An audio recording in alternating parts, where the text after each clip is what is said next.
Jadi menjadi advokat ini luar biasa. Selesai pengajian subuh, saya pun keluar dari masjid mau sarapan. Datanglah anak muda. Kata anak muda ini, Ustaz Somad, saya baru selesai S1. Fakultas apa? Fakultas Hukum. Oh, jadi sudah SH? Sudah Pak Ustaz. Rencana lanjut S2 MH? Tidak Pak Ustaz. Kenapa? Saya tak mau jadi pengacara.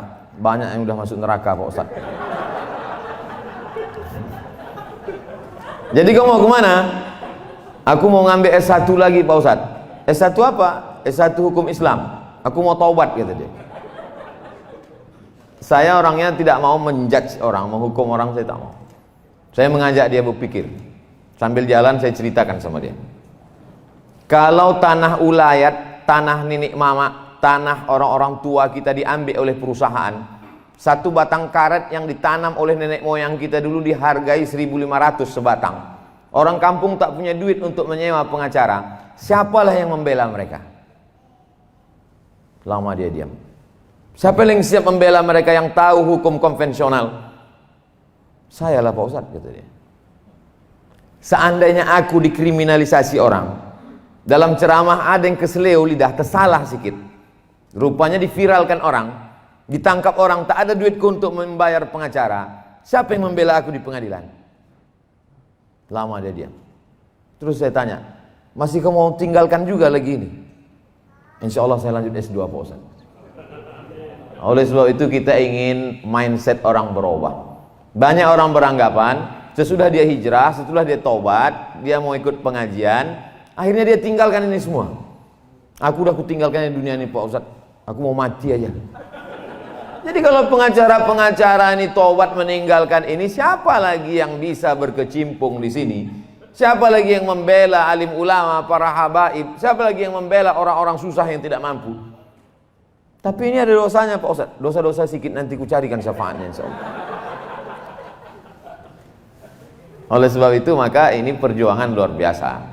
Perjuangan ini tidak hanya dalam tablik akbar, ceramah, khutbah, tausiah, wirid yasin. Tak sesederhana itu guys. Ini kita berhadapan dengan hukum. Kita berhadapan dengan bukan pula hukum fikih, usul fikih, qawaidul fikih, halal, haram, makruh, mubah, syarat, rukun, wajib, sunat, sunat muakkad. Bukan ini. Ini kitab undang-undang hukum pidana, kitab undang-undang hukum perdata, kitab undang-undang macam tadi itu. Bukan surat Al-Baqarah ayat 282, bukan itu sebutnya.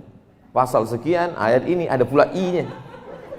Nah, siapa yang bisa menghafal itu? Ustadz sudah cukup banyak energi di kepalanya untuk membahas masalah Quran, hadis, ijma, qiyas, syar'u man qablana, saddu zara'i, qaulus sahabi, istihsan, istishab.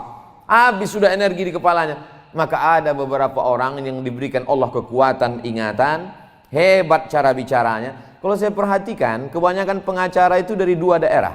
Pertama, Sulawesi, Makassar, Sulawesi Selatan. Yang kedua, Sumatera Utara. Lama saya berpikir, kenapa dari dua daerah ini banyak pengacara? Setelah saya tengok, ternyata dua dari daerah ini kalau ngomong tuh lantang. Kalau orang dari Sulawesi dan Sumatera Utara nih ngomong, salah pun dia macam-macam betul kita tengok. Yakin dia PD-nya tinggi. Nah itu. Oleh sebab itu ada juga orang benar, cuman gaya ngomong dia itu menurut pasal sekian ayat ini. Orang tuh yakin, iya apa tidak? Tapi kalau orang dari Medan ini paten kali dia. Oleh sebab itu maka ini bakat-bakat ini, bakat kemampuan mengingat pasal-pasal, bakat bicara yang lantang tegas dengan pilihan kata yang luar biasa, ditambah dengan keberanian, maka itu bekal yang luar biasa. Ada jaksa penuntut umum, ada hakim yang memutuskan perkara, ada terdakwa yang buta hukum tak mengerti, maka dia perlu orang yang menasehati dia. Nasihat itu advice. Orang yang menasehati itu, itulah dia para advokat. Atau bahasa lainnya disebut dengan lawyer. Dalam bahasa Arab disebut dengan mustasyar. Mustasyar diambil dari kata syura. Syura diambil dari kata musyawarah. Maka kata Nabi, ma khaba man istasyara, tak sia-sia orang yang mau bermusyawarah minta pendapat orang yang mengerti hukum, wa ma nadima man istakhara, dan tidak akan menyesal orang yang mau beristikharah. Saya Insya Allah diberikan Allah kesempatan untuk belajar fikih Islam, hukum Islam, Islamic law. Tapi dalam masalah hukum konvensional saya buta, saya tak paham. Maka ketika saya terjerat dalam suatu perkara, bahwa itu ceramah saya 6 tahun yang lalu di dalam masjid, pengajian subuh, bukan pula itu intisari ceramahnya, itu hanya menjawab pertanyaan orang. Lalu kemudian ketika diviralkan, saya tak dapat membela diri. Siapa yang membela saya? Berkumpullah pengacara-pengacara, tiba-tiba saja tak diundang, tak diajak, tak diminta, membubuhkan tanda tangan 70 orang pengacara muslim dari Sabang sampai Merauke siap untuk membela Ustadz Abdul Somad. Takbir! Macam mau perang aja.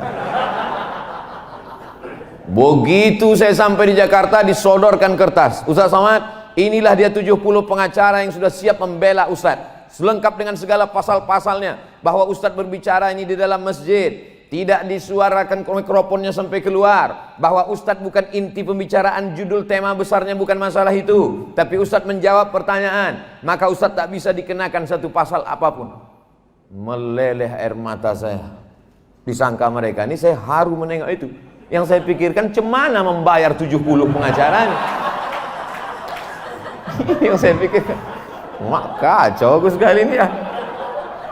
Rupanya ditengok mereka saya menangis.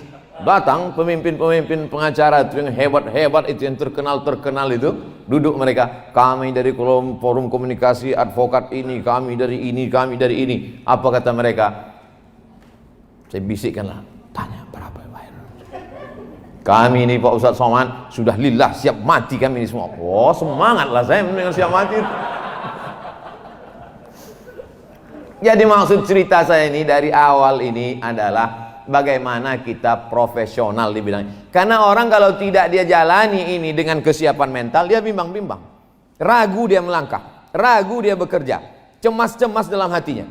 Dalam perjalanan dari rumah mau ke kantor, mau ke sidang, mau ke pengadilan, mau ke perkara, betul tak yang kebuat nih?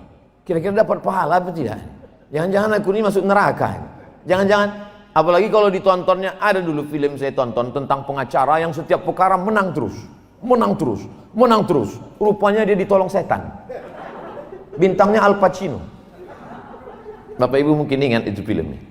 Setiap perkara dia menang terus. Bahkan orang-orang yang salah pun bisa dibenarkannya. Orang-orang yang menganiaya pun bisa dimenangkannya. Maka sesungguhnya dia sedang ditolong oleh kekuatan. Rupanya dia berkawan dengan setan. Inilah yang disebut Allah Subhanahu wa taala disebut dengan istidraj. Istidraj itu azab yang tertunda. Sanastadrijuhum min haitsu la ya'lamun. Salat tak pernah, puasa tak pernah, pengajian tak pernah, kerjanya jahat, membela orang yang salah, tapi rezekinya lancar, perkaranya menang terus, dapatnya ikan-ikan dua, kalau tak ikan paus ikan hiu. Maka sesungguhnya dia sedang dimainkan Allah Subhanahu wa taala dengan istidraj. Apa kata Allah? Sanastadrijuhum min haitsu la ya'lamun. Kami permainkan mereka dengan azab yang tertunda. Wa umli lahum, kuulur untuk mereka. Kukasihkan dia rumah mewah, mobil mewah, duit banyak, bini 3. Min haitsu la ya'lamun. Dia tak sadar. Disangkanya dia sedang dapat nikmat. Sesungguhnya dia sedang dapat laknat berbaju nikmat.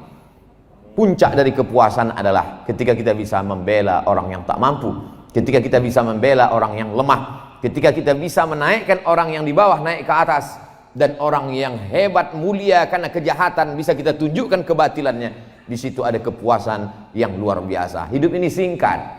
Kebetulan kita diperankan Allah dengan peran masing-masing. Ditengok Allah Subhanahu wa taala ketika kita belum lagi dalam bentuk darah, daging, tulang, bulu, kuku, sumsum, masih dalam bentuk roh menurut ilmu Allah, menurut kudrat iradat Allah. Ditengok Allah taala, oh ini cocoknya di pengacara, ini cocoknya ustadz ini cocoknya tukang ojek ini.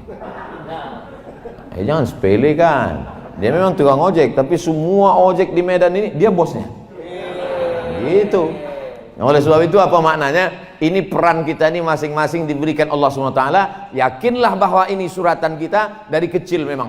Bapak dulu teringat saya gimana ceritanya Bapak ini bisa jadi pengacara nih. Saya Pak Ustadz dulu memang dari kecil memang udah bawaan.